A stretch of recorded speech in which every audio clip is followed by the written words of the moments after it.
1 week ago, the MSU Northern Skylights honored one of their own, presenting Hall of Fame guard Charna Seibert with her own pink jersey in a ceremony at the Armory. Oh, it was so wonderful. It was good just to be back in the gym and to see their familiar faces. You know, a lot of those faces were still running the clocks and everything at the same time we were there. And so all of it was wonderful to see the players, and especially in their little cute pink uniforms. It was wonderful. I just really love the community, so it's always good to get back into the Northern gym. Seibert, who played for Big Sandy and Northern under her maiden name Charna Ofus, is the school's all-time leader in assists and helped the Skylights to the 1993 NAIA Division II National Championship with her leadership. It was such a build-up. Of course, the first year we just made it to the national tournament when I was a freshman, and sophomore year we won a game, junior year we won 2 games, and that senior year, I really think we knew from the beginning we were going to win it. It was a challenging road to get there, but we had 5 seniors on our team, and we'd worked so hard for so long that I think we just, we were just going to make it happen regardless, and so it was a wonderful way to go out. Now how would you describe yourself as a player back in the day? You know, I put a lot of hours in the gym. I lived in the gym up until, I graduated from college, but my biggest attributes, I think, were definitely my mental toughness. I think I had a tremendous will to win, to conquer anything really that you put in front of me as a goal.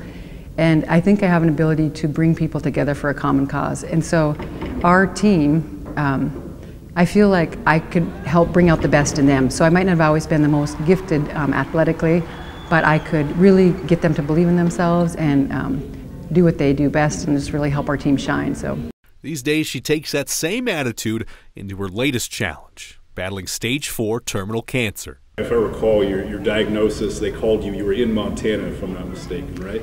Yeah, so it was one of my nephews was getting married, and we flew in. We literally were at the baggage claim, and I got that phone call.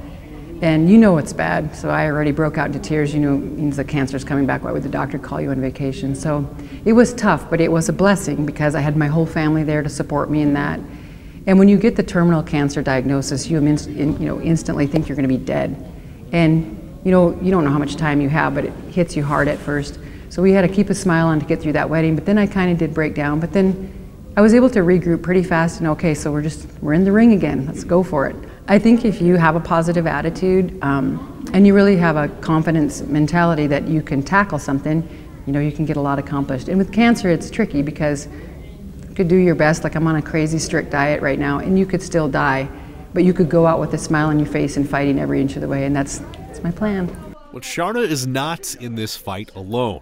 Her husband, Jordan, and her 4-year-old son, Marcellus, are by her side. So is her extended family in central Montana and the MSU Northern community. It's truly humbling for the Skylight great. I just want to say, if anyone's watching this all over, I just want to say thank you for being who you were to me and, the goodness that you've showed to me in my life. And I treasure the people of Montana. I love you all.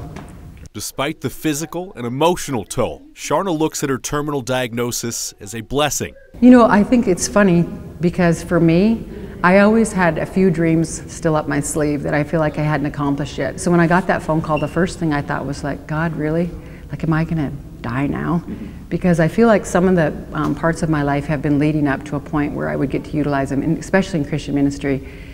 And so it was heartbreaking for me, but then right after that, I had some friends give me some ideas that came to them in prayer about what God had for my future, and I think instantly it turned. I had an inspiration that, this isn't the end of your story yet. You've still got a few chapters to write, and I'm really excited about these last chapters because I just feel like God has prepared me for a place that I'm really excited where I'm at right now. The one piece of advice or the one piece of knowledge you would impart to someone maybe going through something like yourself?